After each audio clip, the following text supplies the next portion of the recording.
Bonjour à tous.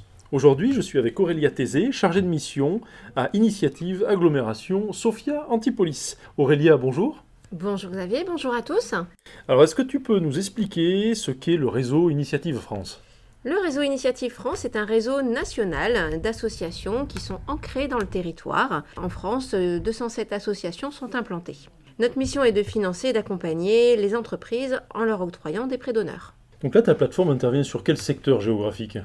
Alors, la plateforme intervient d'Antibes, on va dire, jusqu'à Gréolières, Coursegoule. Sinon, sur le département, nous sommes 4 associations, sur Menton, Nice, Grasse et Sophia Antipolis. Alors, à quel moment est-ce que vous accompagnez les futurs chefs d'entreprise?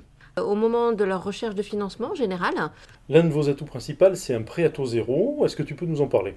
le prêt à taux zéro, c'est un prêt sans caution ni garantie, c'est un prêt personnel. Ce prêt permet de financer ce que la banque ne va pas financer, c'est-à-dire la trésorerie, les 2-3 mois de caution, de garantie, le loyer, voilà, les éléments qui ne sont pas corporels, et puis également le stock. Quelles sont les étapes de l'accompagnement?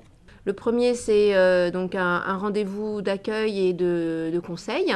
Et à la suite, on va rentrer dans le détail du plan de financement et donc du prévisionnel. Une fois que la personne est prête et que le dossier est complet, on fait passer donc la demande auprès du comité. Il y a un comité par mois qui se déroule sur Sophia Antipolis. Ce que vous appelez un comité d'agrément, alors? Tout à fait. Le comité d'agrément, c'est un moment qui est fort pour les entrepreneurs. Ils se présentent physiquement, ils défendent leur dossier. Et à l'issue de ce comité d'agrément, qu'est-ce qui se passe? Il y aura l'aval ou le refus de l'octroi du prêt. Et après l'immatriculation, vous les accompagnez pendant combien de temps? Alors, c'est 3 ans d'accompagnement post-création. Alors c'est du minimum ou il y a des entrepreneurs que vous suivez depuis plus que 3 ans? Il y a des entrepreneurs qu'on accompagne depuis plus de 3 ans, alors c'est plus un accompagnement aussi proche, mais effectivement, on peut les appeler une fois par an pour prendre de leurs nouvelles. Eux-mêmes peuvent venir à nous et nous solliciter pour un rendez-vous avec un expert comptable, un avocat, un assureur, parce que voilà, la vie d'un entrepreneur n'est pas lisse et il peut y avoir des événements qui jalonnent ces années. Combien vous êtes dans l'équipe? Nous sommes 3 salariés dans l'équipe. Nous avons également une 60aine de bénévoles qui nous accompagnent au quotidien. Alors ces bénévoles, qui sont-ils? Ces bénévoles sont des experts comptables, des avocats, des assureurs, également des banquiers, mais on a aussi notamment pas mal de chefs d'entreprise qui sont présents sur la CASA. Nous avons des experts dans le domaine du développement commercial, du numérique. On essaye de s'entourer d'experts dans chaque domaine pour aider les entrepreneurs.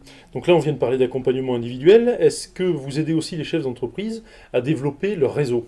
Oui, tout à fait. On fait des événements qui sont collectifs, qui permettent à nos chefs d'entreprise de se rencontrer, de se connaître sur la CASA. Nous proposons des ateliers sur des thématiques type ressources humaines, comment bien recruter, sur du développement commercial, comment bien se faire connaître sur les réseaux sociaux. Mais on organise également des événements plus ludiques, un peu plus fun, qui permettent de mettre en lien et d'apprendre à se connaître différemment entre chefs d'entreprise. Est-ce qu'il y a une chef d'entreprise ou un chef d'entreprise qui t'a plus marqué que les autres? Oui, tout à fait. J'ai rencontré il y a quelques mois de ça une jeune femme qui avait un projet de création d'entreprise dans l'esthétique, Inès. Elle s'est installée sur Antibes aujourd'hui. La banque nous l'a orientée parce qu'elle avait un besoin de renforcer ses capitaux. Donc on a fait l'accompagnement en amont, le comité. Elle a obtenu l'accord de notre part et puis ensuite ça lui a permis de déclencher le prêt auprès de la banque. C'est votre prêt d'honneur qui a permis à la banque de financer du coup. Tout à fait. Elle était un peu juste en apport, comme je venais de le dire, et donc ça lui a permis de renforcer cette partie-là, d'arriver avec de l'argent pour pouvoir apporter réellement ce que la banque demandait, ces fameux 30% d'apport. Bah écoute, merci beaucoup pour toutes ces précisions et à bientôt.